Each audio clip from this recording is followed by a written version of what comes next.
There are two types of derivations in this. One is leftmost derivation, another is rightmost derivation. Why do we need to know about leftmost and rightmost derivation? The expanded order is important for algorithms. The algorithms for generation and recognition must be systematic. So, they typically use either the leftmost derivation or the rightmost derivation. So, what do you mean by leftmost derivation? A leftmost derivation is one in which at each step the leftmost non-terminal in the working string is chosen for expansion. And rightmost derivation is what? Is one in which at each step the rightmost non-terminal in the working string is chosen for expansion. So, in the leftmost, the first leftmost is being chosen for expanding, and in the rightmost, the first rightmost is being non-terminal is being chosen for expansion. We will take one example for the leftmost and rightmost derivation.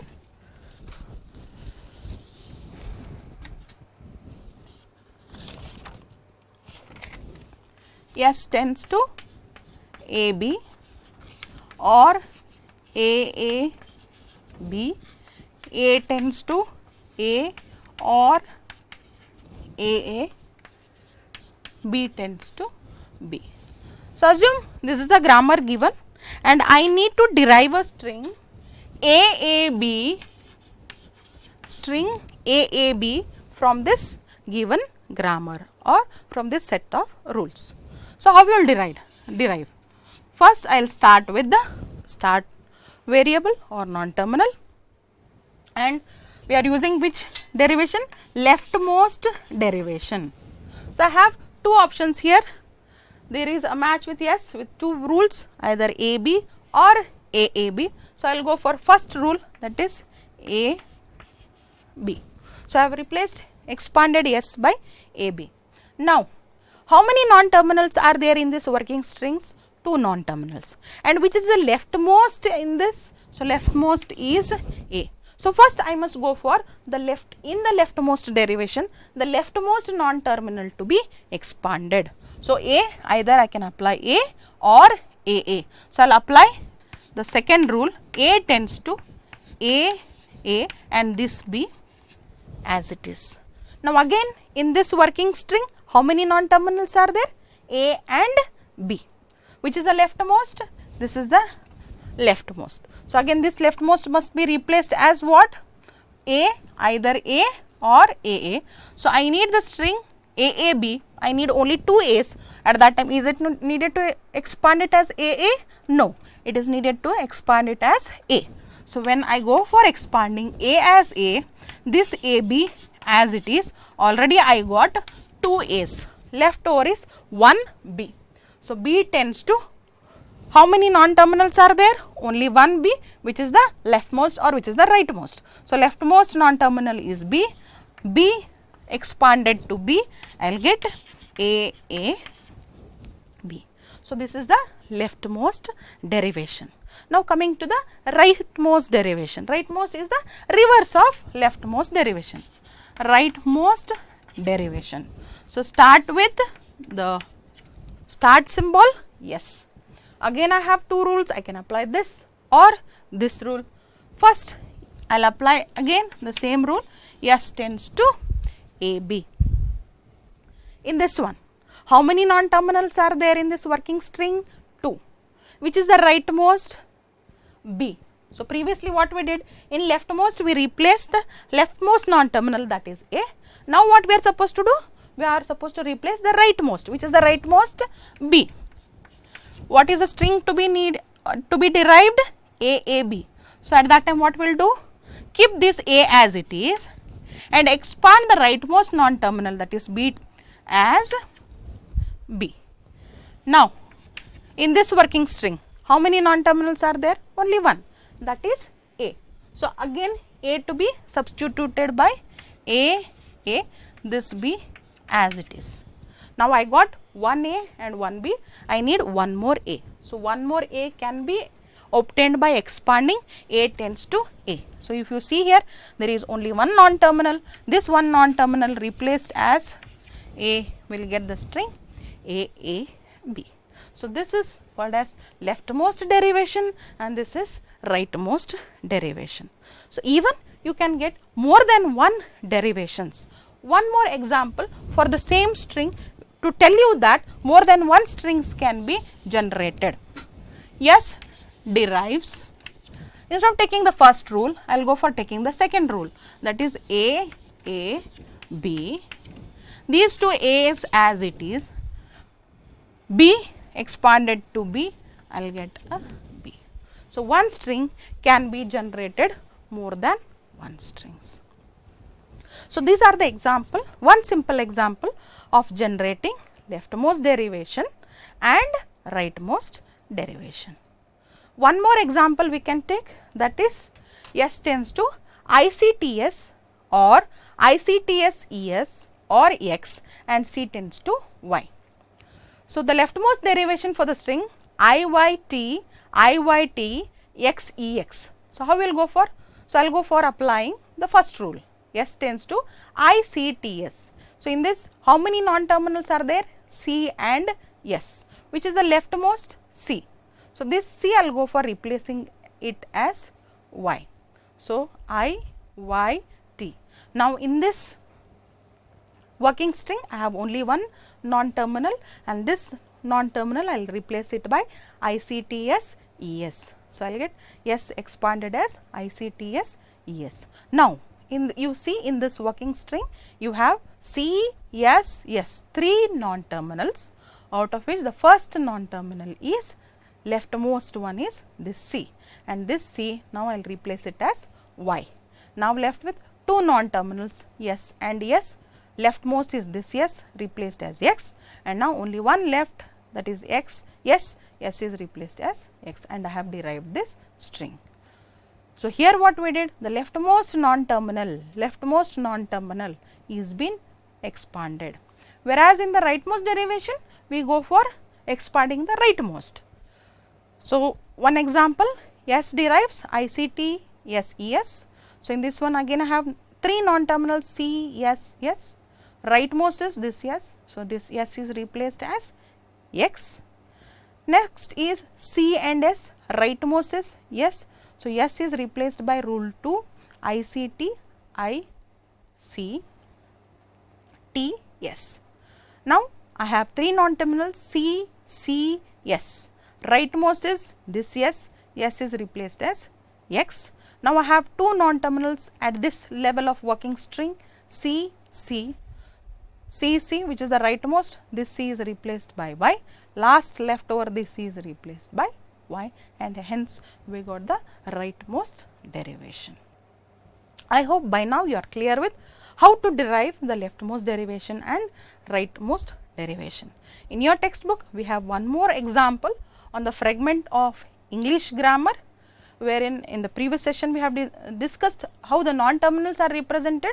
The first symbol which is in the uppercase and rest all lowercase are non-terminals, and NP represents derive noun phrase and VP represents derive verb phrase. So, these are the rules written where the variables with orange color are non-terminals and with green are terminal symbols. So, when I go for deriving the string, the smart cat smells chocolate, starting with S. So, we go for deriving this leftmost derivation.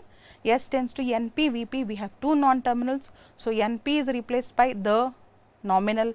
So, now we have leftmost is nominal replaced by adjectives N, then adjective as adjective as smart, then N as cat, VP as V and NP, V as smells, NP as nominal, nominal as N and N as chocolate. So, the leftmost non-terminals are being derived, whereas in the rightmost derivation we go for deriving the non-terminals, replacing the non-terminals from the right end, VP as VNP, NP as nominal, nominal as N, N as chocolate, then V as smells, then NP as the nominal, nominal as adjectives N, adjectives as adjectives, adjectives are adjective, and then smart cat.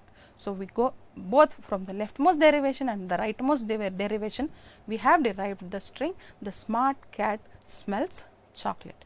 So, these are some examples of leftmost derivation and rightmost derivation. So, once we derive the strings, next is to obtain the parse trees. What do you mean by parse trees? Why do we need them? In regular grammar, in most applications, we just want to describe the set of strings in a language. Whereas in context free grammar, we also want to assign meaning to the strings in the language, for which we care about internal structure of the strings. So, the parse trees, what they do is, they capture the essential grammatical structure of the strings, and the program that produces such trees is called as parser. The parse tree is an ordered, rooted tree that represents the syntactic structure of a string according to some formal grammar. In a parse tree, the interior nodes are called as non-terminals and the leaf nodes are called as terminal symbols, including epsilon. So, formally defining the parse tree is defined as a parse tree derived by a grammar G is equals to V summation R and S is a rooted ordered tree in which every leaf node is labeled with an epsilon, with an element either summation, union, epsilon. Root node is labeled as S. Every other node is labeled as V minus S. And if M is a non-leaf node labeled X and the children of M are labeled as X1, X2, X3 so on to Xn, then R contains the rule X tends to X1, X2 so on up to Xn. So, we will see one example for this grammar.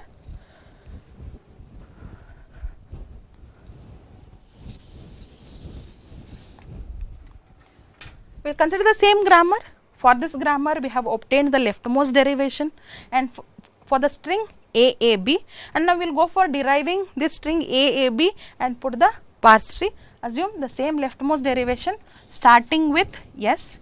S derives AB. So, I have A, B. Then this A is replaced by A. Then this A is replaced as A, and then this B is replaced as B.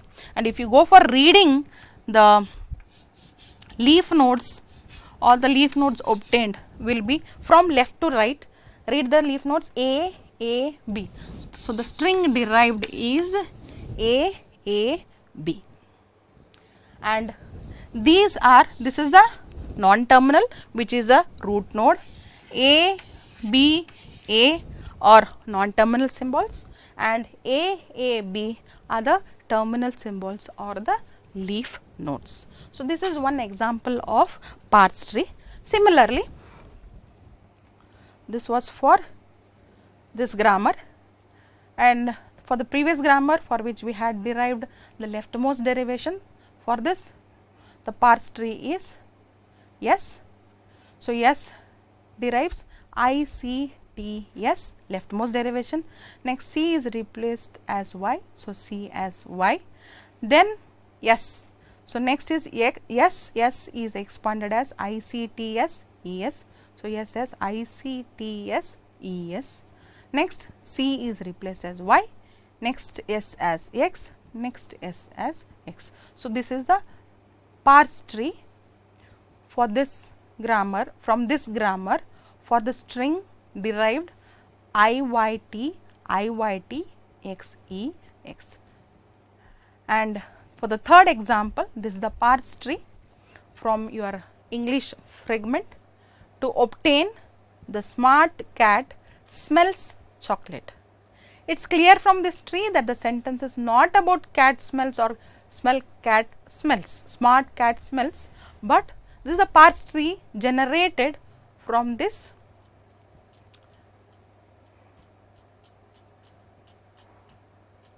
derivation. So, from this leftmost derivation we have obtained